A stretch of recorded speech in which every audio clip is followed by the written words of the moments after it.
এই অকৃতজ্ঞরা যতবার জুলাইকে ভুলে যেতে চাইবে, ঠিক ততবারই এদেরকে মনে করে দেওয়া হবে তারা জুলাইয়ের পরে কি বলেছিল জাতিকে।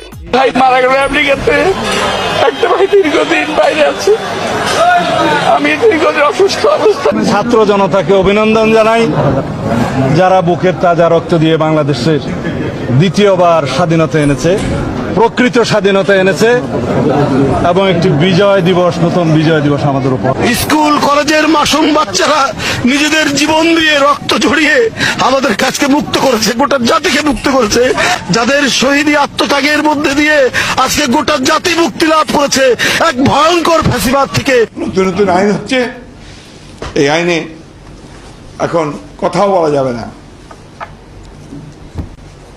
যাবজ্জীবন কারাদণ্ড, 1 কোটি টাকা জরিমানা। একমাত্র রাজাকাররা, পাকিস্তানপন্থীরা স্বাধীনতা যুদ্ধকে স্বীকার করে নাই। তারা এখন বলতে চায় ওই স্বাধীনতা স্বাধীনতা না, দ্বিতীয় স্বাধীনতা রয়েছে। আমি প্রথম প্রবেশ করেছি, দ্বিতীয় স্বাধীনতা বলে বাংলাদেশে কিছু নাই। স্বাধীনতা একবারই আসে এবং রক্তক্ষয়ী সংঘর্ষের মাধ্যমে আমরা স্বাধীনতা যুদ্ধ করেছিলাম এবং যুদ্ধে জয়লাভ করেছিলাম।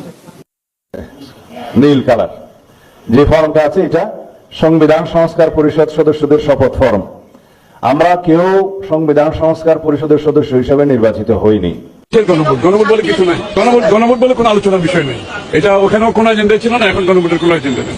এরপরে নতুন ভাবে ঐক্যমত হওয়ার কিছু নাই। যেটা ঐক্যমত হওয়ার অতটুকু হয়েছে, চ্যাপ্টার ওখানে ক্লোজ হয়েছে। আসসালামু আলাইকুম স্যার। আসসালামু আলাইকুম স্যার। আমার চিন্তা নেই।